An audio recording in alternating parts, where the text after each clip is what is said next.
रेहाना और रवि की शादी के वक्त रवि के पास कुछ नहीं था। रेहाना, तुमने मुझसे शादी करके एहसान किया है। मुझसे ज्यादा तो तुम कमाती हो। अरे तो क्या हुआ, एक दिन आएगा रवि कि तुम खूब पैसा कमाओगे। मुझे तुम पर पूरा विश्वास है। रवि और रेहाना खुद को स्टैंड करने के लिए पूरी मेहनत करते। रेहाना, मैं नौकरी नहीं करना चाहता हूँ। तो कोई बात नहीं, मैं नौकरी करके घर चलाती हूँ, तुम बिजनेस सेट करने की कोशिश करो। एक दिन रेहाना, तुम जानती हो, मैंने जो विज्ञापन बनाने वाली कंपनी खोली थी ना, उसे बड़ी ब्रांड का ऑफर आया है। अब हम लोगों के दिन ब्यारे न्यारे हो गए हैं। मैं जानती थी रवि कि एक दिन तुम सेटल हो जाओगे। रवि का काम अच्छा चल जाता है। एक दिन वो रेहाना से कहता है, रेहाना, अब हम लोगों का बच्चा भी हो गया है। बहुत छोटा है वो। उसका ख्याल कैसे रखेंगे हम? कैसे क्या, मैं गांव से माँ को लेकर आ जाती हूँ। नौकरी से हाफ डे ले लिया करूंगी। अभी तो वो छोटा है, स्कूल जाने तक मैं मैनेज कर लूंगी। देखो रेहाना, मैं अब अच्छा कमा रहा हूँ। तुमको नौकरी करके परेशान होने की कोई जरूरत नहीं है। अरे कैसी बात कर रहे हैं, मैं अपनी लगी लगाई नौकरी कैसे छोड़ दूं? और मैंने तो सुना है हम लोगों को कुछ ही महीनों में सरकारी नौकरी मिल जाएगी। सरकारी नौकरी में कितना कमा लोगी? उतने में तो मैं ड्राइवर रख लूंगा। रेहाना को रवि की बात का थोड़ा बुरा तो लगता है। कम से कम मेरी नौकरी की इतनी बेइज्जती मत करो। भूल गए, इसी नौकरी के बदौलत तुमने अपना बिजनेस खड़ा किया है। अरे वो तो मैं किसी के भरोसे भी कर लेता। देखो, अपने बच्चे को संभालो, घर का काम करो। अब बाहर जाती तुम अच्छी नहीं लगती हो। रेहाना रवि के कहने पर नौकरी तो छोड़ देती है, लेकिन अब बड़े से घर में उसकी कीमत किसी नौकर से कम नहीं होती। एक दिन रवि का दोस्त आता है। भाभी, हम लोग तो आपको तब से जानते हैं जब से आप लोग शादी होकर इस शहर में आए थे। आपकी बदौलत ही सारा बिजनेस खड़ा हुआ है। ये किस्मत तो आप ही की है भाभी। हाँ हाँ भाई, हमारी मेहनत तो कुछ है ही नहीं। अरे होगी, लेकिन भाभी की किस्मत के आगे कुछ नहीं। दोस्त वहां से चला जाता है, लेकिन रवि का गुस्सा सातवें आसमान में होता है।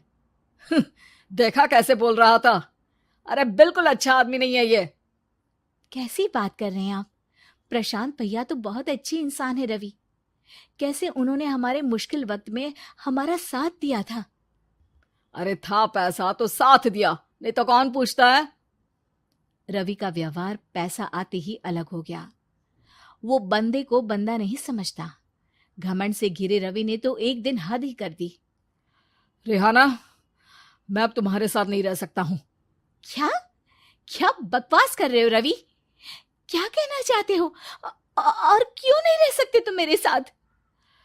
देखो, मुझे कोई और पसंद है, और उसने साथ रहने पर बस यही शर्त रखी है कि मुझे तुम्हें तलाक देना होगा। रेहाना, जो कि एक स्वावलंबी महिला थी, उसने बिना देर किए रवि को कह दिया, कोई इश्यू नहीं, मुझे पैकिंग में 4 दिन का वक्त लगेगा, लेकिन तब तक मैं तुम्हारे साथ नहीं रहूंगी। 4 दिन के लिए तुम कहीं और शिफ्ट हो जाओ, मैं घर से निकलूंगी तो बता दूंगी। रवि घर छोड़कर चला जाता है। रेहाना को दुख होता है, वो रोती है, लेकिन व्यवहार से स्ट्रांग रेहाना को पति के वापस आने का और उसे सबक सिखाने का पूरा भरोसा था। फिर एक दिन, अरे शुशिका, कब शादी करोगी तुम मुझसे? यार मैंने तो सोचा था तुम शादी से पहले मुझे विदेश लेकर जाओगे, महंगी कार दिलाओगे। अरे सब दिला दूंगा, लेकिन पहले मुझसे शादी तो कर लो। हाँ हाँ, क्यों नहीं। मैं कुछ दिनों के लिए अपने मम्मी पापा के पास जा रही हूँ और लोगों से अपनी शादी की बात करूंगी। अरे शुशिका, कैसे रहूंगा मैं तुम्हारे बिना? अब तो शादी ही होने वाली है हम लोगों की। शुशिका रवि को छोड़कर चली जाती है। रवि घर आता है, जहां रेहाना को ना पाकर उसे सब अजीब लगता है। घर तो रेहाना के बिना कुछ नहीं है। बच्चे की याद भी आ रही है। चलो एक वीडियो कॉल कर लेता हूँ। रवि रेहाना को वीडियो कॉल करता है, लेकिन रेहाना फोन नहीं उठाती। रात को सोते वक्त मन कर रहा है मुन्ने को गले लगा लूं। चलो कोई ना, शुशिका से शादी के बाद मेरे और भी बच्चे होंगे। अगले दिन रवि ऑफिस जाता है, जहां टीना खड़ी होती है। सर, आपने अपने नए ऐड के लिए मॉडल की रिक्वायरमेंट डाली थी ना, मैं उसी के लिए आई हूँ। रवि टीना को देखकर खुश हो जाता है। अब शादी हो गई है तुम्हारी? नहीं सर, बस अच्छा सा हैंडसम और अमीर लड़का देख रहे हैं मेरे मम्मी पापा। रवि के दिमाग से तो टीना को देखकर शुशिका का ख्याल भी खत्म हो जाता है। अरे यार, ये लड़की मिल जाए कितनी सुंदर है। शुशिका तो इसके आगे कुछ नहीं है। आ, अब क्या तुम्हें ऐसा नहीं लगता कि मुझसे मिलकर तुम्हारी ये खोज खत्म हो गई है? आप ना, आप तो 2 बच्चों की पापा लग रहे हैं। अरे नहीं नहीं, मेरी शादी तो हुई थी, लेकिन बीवी को किसी और से प्यार था, मुझे छोड़कर चली गई। खैर, टीना की दोस्ती रवि से हो जाती है, लेकिन 1 महीने बाद शुशिका रवि के पास वापस आती है। मेरे मम्मी पापा तुमसे मिलना चाहते हैं, लेकिन उन लोगों को ये मत बताना कि तुम पहले से शादीशुदा हो, और हाँ, शादी से पहले अपनी सारी प्रॉपर्टी तुमको मेरे नाम करनी होगी। अरे पागल, अब मैं तुमसे शादी ही नहीं करना चाहता। भला ऐसी लालची औरत से कौन शादी करेगा? तभी वहां टीना आ जाती है। रवि, ये पागल सी औरत कौन है? देखो, तुमने ही कह दिया ना पागल, तो पागल ही है। पता नहीं कौन है, कह रही है शादी कर लो, लेकिन शादी से पहले अपनी सारी प्रॉपर्टी मेरे नाम कर दो। बोल तो सही रही है।